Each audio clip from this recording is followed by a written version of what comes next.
let me feel you upside down, slide inside out, slide came into my mouth now.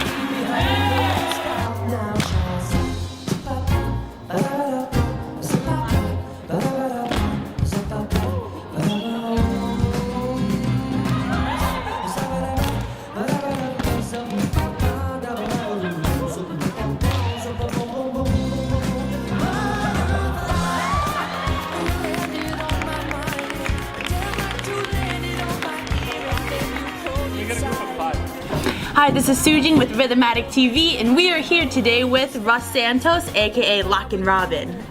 Hi. What inspires your choreography today? Today I'm doing Butterfly by Jason Mraz. Okay. And like ever since I heard that song, I just fell in love with it, but I didn't know how to approach it. So I guess how old is that song? It's like at least a few years. Yeah. So I waited until like I got like really inspired, and like now where I'm more comfortable with locking, I kind of found a way to kind of approach it and just apply something really, I don't know, I guess dynamic and more jazzy.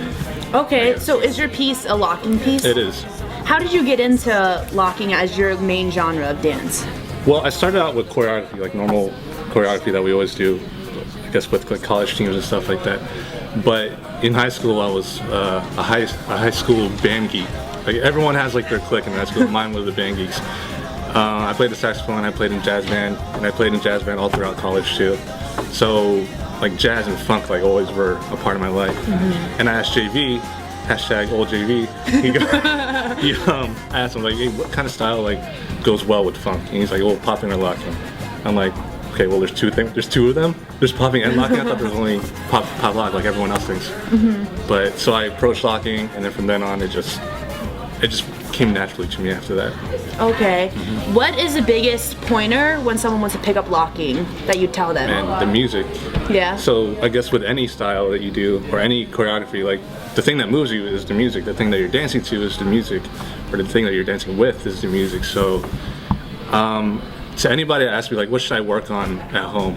And I keep telling them, just listen to the music. Just listen. Don't even try practicing dancing. Just listen and understand it. Because I didn't really get it until I just started listening to more and more. So I'm just driving to work, driving to school, going shopping in the mall, just two-stepping, like, and that just helped me get into it. When you're choreographing, what are your inspirations? And what was your favorite piece you've ever made? I think my favorite piece I ever made was Soul with a capital S that I performed with Culture Shock maybe 2 years ago, 3 years ago. You did a World Dance New York? Was that it? I don't even know. Oh, if it's not, cut that out. Okay. I know we did it at ECDC. We did it a lot actually. So okay.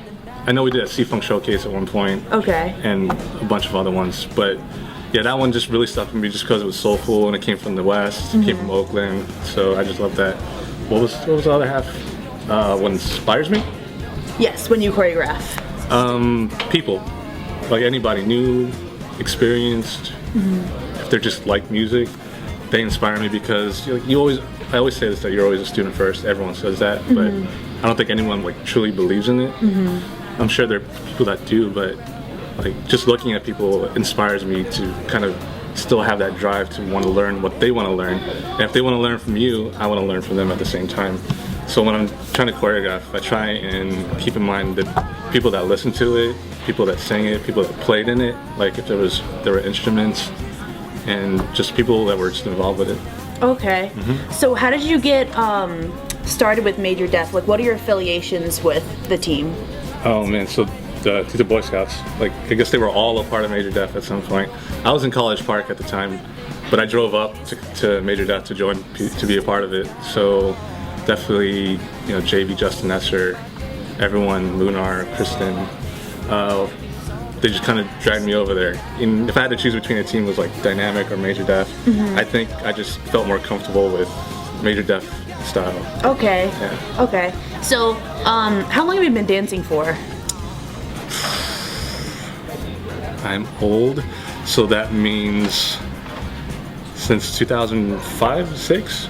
Okay. Yeah, but with locking, maybe just 3 or 4 years. Okay. What advice do you have for the newbies or like the new dancers who want to pick it up?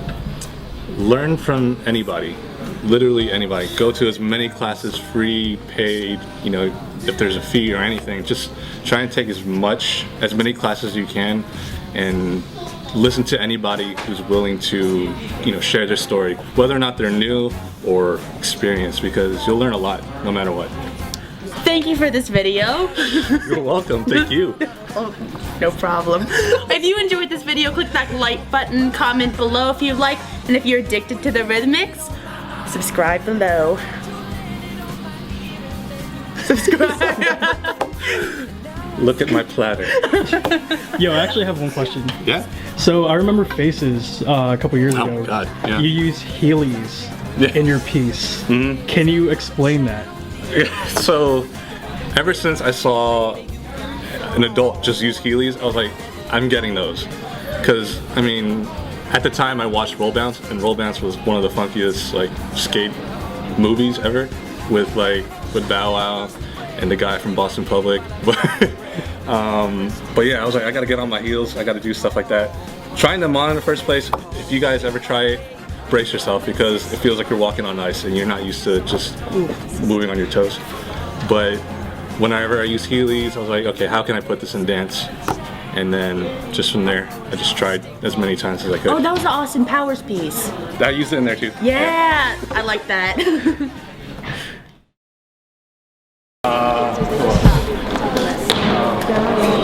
Jason, come on in. Sweet! Look at the camera!